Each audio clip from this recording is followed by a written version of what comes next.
तालिबान की तादाद ब्रिगेडियर साहब बकौल बाइडन के 75,000 के करीब है और अफगानिस्तान के पास 3 लाख से ज्यादा जो है वो फौज थी। फिर ये किस तरह हो गया कि उनकी तादाद इतनी ज्यादा थी, इनकी इतनी कम थी, लेकिन कम तादाद वाले जो तालिबान है वो काबिज हो गए। यानी अब क्लियरली ये कंक्लूड किया जा सकता है कि तादाद मैटर नहीं करती, जज्बा मैटर करता है। और दूसरी बात ये कि अगर आपके साथ आपकी कौम खड़ी है, लोग खड़े हैं, तो अवाम जो है उसकी सपोर्ट बड़ा मैटर करती है। फिर बड़ी तादाद वाले को भी शिकस्त से दो चार किया जा सकता है कम तादाद वालों की जानिब से। जी बिल्कुल, मैं समझता हूँ कि ये बिल्कुल एक्सपेक्टेड नहीं था, कोई भी एक्सपेक्ट नहीं कर रहा था। आम रीडिंग ये थी कि इस बार जो तालिबान का एक और है ये वॉक इन नहीं होगा ये पिछले तरीकों से, लेकिन ये उससे भी ज़्यादा आसान वॉक ओवर जो है वो था।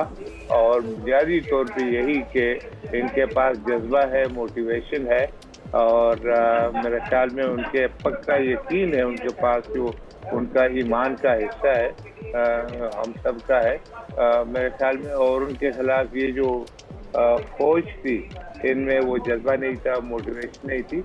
वैसे भी अफगानिस्तान की तारीख है कि अफगानिस्तान की फौज कभी नहीं लड़ी, हमेशा वो लड़े हैं तो उनके कबाइल लड़े हैं, उनके लश्करें लड़ी है, लेकिन फौज नहीं लड़ी है। तो मेरे ख्याल में ये जो कोलैप्स था इसने जो उनके बनाने वाले थे उनको भी सरप्राइज किया है, हम सब लोगों को सरप्राइज किया है। लेकिन हम इस बात पे खुश है कि वहाँ पर खूनरेजी नहीं हुई, वहाँ पर कत्लेआम नहीं हो सकता था। काबुल के अंदर जो इतना बड़ा शहर है उसके अंदर खूनरेजी के अलावा लूट मार हो सकती थी। ये दुकानें, ये दूसरी चीज़ें जो है, घर बार जो है, औरतें जो है उनकी इज्जत। तो मैं समझता हूँ कि बड़ा शुक्र है अल्लाह का कि पुरअमन तरीके से इंतजार हुआ है। और इसी के लिए ज़्यादा लोग जो है वो यही सवाल आप लोग भी पूछते थे, क्या अफगानिस्तान में ये जो इंतकाल इक़्तिदार है ये हो जाएगा पुरअमन तरीके से? तो मैंने कहा मुमकिन है, वहाँ के लोग अगर फैसला करते हैं तो मेरे ख्याल में ये ओवरऑल अफगानिस्तान के अवाम का फैसला था। उन्होंने ये किया कि आराम से हो। और मेरे ख्याल में तालिबान को इसका क्रेडिट देना चाहिए कि वो ऐसा फोर्स और ऐसी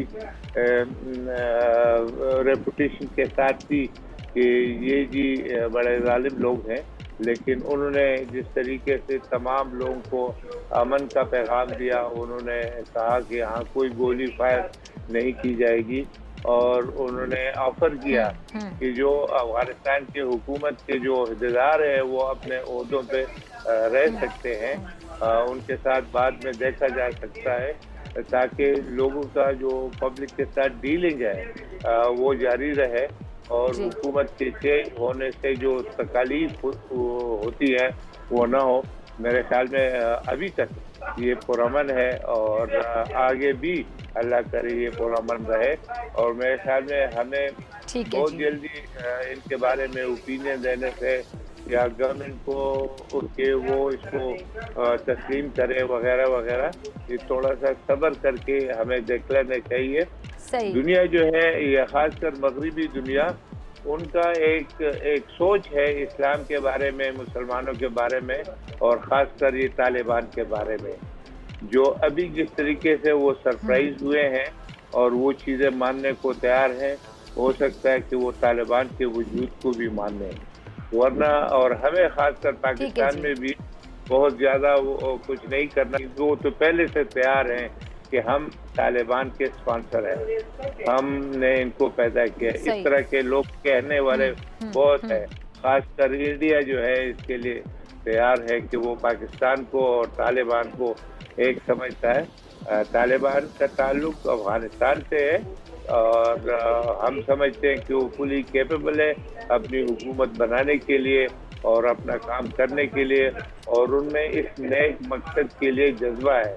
तो आदमी कहता है कि हम बिल्कुल इनके पीछे हैं और हम चाहते हैं कि ये अपने मुल्क को, और काफ़ी सारे लोग ये पूछते हैं कि ये तालिबान पाकिस्तान की बात सुनेंगे, क्योंकि अभी तो ये बहुत पावर में आ गए, तो वो ज़रूर उन्होंने हमारी बात क्यों सुननी है, उन्होंने अफगानिस्तान को चलाना है अपनी मर्जी से, लोगों की मर्जी से चलाना है, और हमारी सिर्फ दुआएं और नेक तमन्नाएं उनके पास हैं।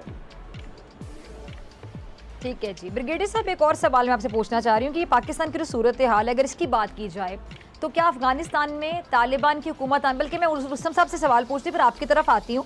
रुस्तम साहब, पाकिस्तान की सूरत हाल की अगर बात की जाए तो क्या अफगानिस्तान में ये तालिबान की हुकूमत आने से जो स्ट्रैटेजिक डेप्थ पाकिस्तान चाहता है, आपके मुताबिक वो हासिल हो जाएगी? अगर हो जाएगी तो किस हद तक हासिल हो सकती है? स्ट्रेटेजिक डेप्थ जो थी वो एक गलत कॉन्सेप्ट था। पाकिस्तानी हुकूमत ने उसको अबंडन किया हुआ है और हमें कोई स्ट्रेटेजिक डेप्थ चाहिए भी नहीं। लोग हमारे साथ हों, हम किसी मामले में किसी मुल्क के हालात में मुदाखलत न करें, वही हमारी स्ट्रेटेजिक डेप्थ है। हमारी स्ट्रेटेजिक डेप्थ यही है कि हम हमारे जो वेस्टर्न बॉर्डर हों वो सेफ़ हों और उस मुल्क के साथ हमारे अच्छे ताल्लुक़ात हों। उसके अलावा जो अगर हम किसी और की तरफ हमारा अगर वो आप इशारा कर रहे हैं तो मेरे ख़्याल में उसका वक्त अब गुज़र गया। हमें उन गलतियों से बाज आना चाहिए। उसने पाकिस्तान को काफ़ी, उस कॉन्सेप्ट ने पाकिस्तान को नुकसान पहुंचाया है। उसको हमारे दुश्मनों ने, हमारे मुखालिफिन ने हमारे ख़िलाफ़ इस्तेमाल किया है। लिहाजा हमें इस चीज़ों में, स्ट्रेटेजिक डेप्थ वगैरह की चीज़ों में हमें नहीं पढ़ना चाहिए। ठीक है, हमें इन चीज़ों में नहीं पढ़ना चाहिए। दूसरा साथ मुस्तफ़ा ये भी बताइए कि जो तहरीक तालिबान पाकिस्तान के जो दहशतगर्द कमांडर्स हैं, उनके रिहा होने की भी खबरें सामने आ रही हैं, चल रही थी। इनमें आपके मुताबिक कितनी सदाकत है और उस खबर को पाकिस्तान के तनाजुर में आप कैसे देखते हैं? देखिए, जो तालिबान के जो लोग हैं वो जेलों पे हमला करते हैं। जेलों में जो जितने लोग हों उनको रिहाई दी जाती है। अब उनमें हो सकता है कि TTP के कुछ लोग हों, लेकिन उनकी पेशानी पर तो लिखा नहीं है कि उसमें अब तो इनके पास एडमिनिस्ट्रेशन भी नहीं है, तो सिर्फ उनके वर्कर हैं, रज़ाकार काम कर रहे हैं मुख्तलिफ़ शहरों में। तो हो सकता है कि कुछ TTP के लोग उनसे जेलों से बाहर आ गए हों, लेकिन TTP को कोई हिमायत हासिल नहीं है, उनको कोई फॉलोइंग नहीं है, कोई उनके पास मास सपोर्ट नहीं है। उनकी इंडिविजुअल हैं, उनकी हायरार्की अब तकरीबन ख़त्म होने वाली है। अफ़गान तालिबान के साथ उनकी कोई ताल्लुकात नहीं है। तो हो सकता है कि कुछ लोग हों, लेकिन अब पाकिस्तान उनके साथ इंगेजमेंट में रहेगा और पाकिस्तान उनको अपना मौक़िफ़ बताएगा कि इन लोगों से हमारे ये मसाइल हैं और उनको आप पकड़ के या हमारे हवाले करें या इनको आप ट्रीट करें ताकि हमारे लिए ख़तरा न बन सके। लेकिन अब इसका वक्त अभी नहीं है। इस वक्त तो अब जैसे मैंने अर्ज़ किया कि अभी तो हुकूमत बनी ही नहीं है, तो ज़रा हमें इंतज़ार करना चाहिए। हमें इतनी जल्दी कंक्लूजन में नहीं जाना चाहिए कि अब TTP के लोग आ गए। पहले लोग कह रहे थे कि लाखों लोग मुहाजिरीन बन कर आएंगे। भाई मुहाजिर क्यों बन कर आएंगे? और खाना जंगी अब कैसे होगी? तालिबान के ख़िलाफ़ कौन लड़ेगा, क्यों लड़ेगा, किस बात क्यों लड़ेंगे? ये बातें, ये गलत एजम्पशंस थी, गलत मफरूज़े थे जो गलत साबित हुए। मेरे ख्याल में हमें ज़रा सब्र से काम लेना चाहिए, लेकिन हमारे मसाइल बहुत हैं। हमें मुसलसल उनके साथ इंगेजमेंट होगी। तालिबान की जो भी हुकूमत होगी, तालिबान की